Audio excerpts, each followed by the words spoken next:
May the name of the God of Jacob protect you. Victorious and joyful in battle. We're back for verse 4. Psalm 20. May the Lord answer you when you are in distress. May the name of the God of Jacob protect you.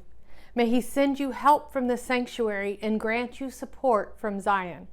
May he remember all your sacrifices and accept your burnt offerings.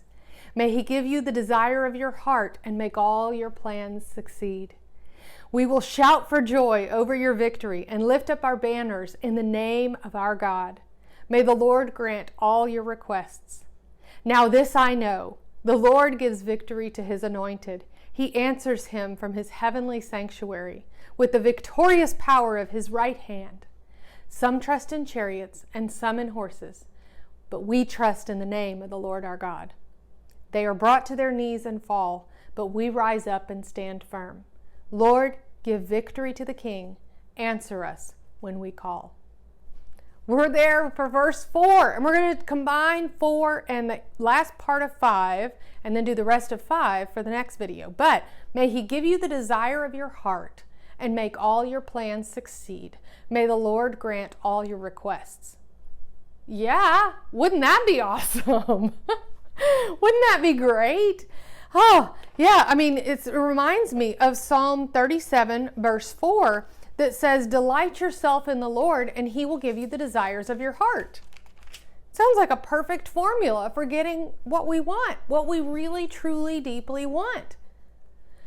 But something I've noticed along my Christian walk is that it doesn't quite work that way. It's not an exact formula of, okay, I'm delighting in the Lord, I'm joyful in the Lord. Come on, desires. Come on, plans, you're going to work out this way. No. In Proverbs, it says that we commit our plans to the Lord and he will direct our steps. That was in chapter 16. In chapter 3, verses 5 and 6, we have to trust in the Lord with all our heart and lean not on our own understanding. In all our ways acknowledge him and he will make our paths straight. Well, I have always had Spanish on my path. One of my best friends in elementary school was Puerto Rican, so the first word I learned in Spanish was siéntate, because they kept saying it to her little brother. It means sit down. I could like to call Spanish my nerdy passion and God my first one. But earlier on, I had this love of languages and this love of the Hispanic culture, but I thought that God was going to use it to make me a much more effective and profitable speech-language pathologist, a bilingual one. God had other plans. The more that I placed my life in his hands, the more he transformed the desires of my heart. And that's what he does. When we ask that he give us the desire of our heart and that he make all of our plans succeed and that he grant all of our requests, like it says here in Psalm 20, the best way for that to happen is for us to align the desires of our heart with the desires of his heart. And one of the most pivotal ways for that to happen is through prayer. Because as Philip Yancey in his book entitled Prayer says, prayer doesn't put God on the same page as us. Prayer puts us on the same page with God. It increases our faith and it reminds us that he's the one in control. He's the one in charge of everything. And prayer also takes us to the heart of the matter. It reminds us of a better and clearer perspective because we are there in his presence and we are asking him to be the one to lead and to guide us. 1 Thessalonians 5:16 says to pray without ceasing. But it doesn't say pray with your eyes open, pray with your eyes closed, pray standing, pray sitting, pray kneeling. It says pray without ceasing because prayer is communication with God. And that takes on a lot of different forms and is in a lot of different ways. But it is always two-way communication. If I have a friend and I talk and talk and talk and talk and talk and talk and talk and talk and talk and I never let her get a word in edgewise, how deep will our relationship be? We won't even really get to know each other very much. And if, on the other hand, she does all the talking and I do all the listening, that's not a really good friendship either. A relationship that is solid has two-way communication. Our relationship with God becomes more solid when it's two-way communication. We need to be able to learn how to hear his voice. If you'd like some exercises or to learn some ways how to do that, one of the other books that we have is called To Listen. It has 40 days of listening exercises. And every time I have gone through this book and gone through these exercises and gone to God's Word as a way of digging deeper into who he is and hearing his voice, I have heard and been revealed so many different things. It has reminded me of who he is and how he works, and it has transformed the desires of my heart to be more in line with his. I invite you into that same kind of conversation because we can, when we hear the voice of God, be strengthened. Just to give you one example of that is in the book of Daniel, and it's in chapter 10. Daniel chapter 10, starting in verse 15. When he was saying this to me, I bowed with my face toward the ground and was speechless. The one who looked like a man touched my lips, and I opened my mouth and began to speak. I said to the one standing before me, I am overcome with anguish because of this vision, my Lord, and I feel very weak. How can I, your servant, talk with you, my Lord? My strength is gone, and I can hardly breathe. Any of you feel a little bit weak, weary from the battle? Feel like your strength is gone and you can hardly breathe?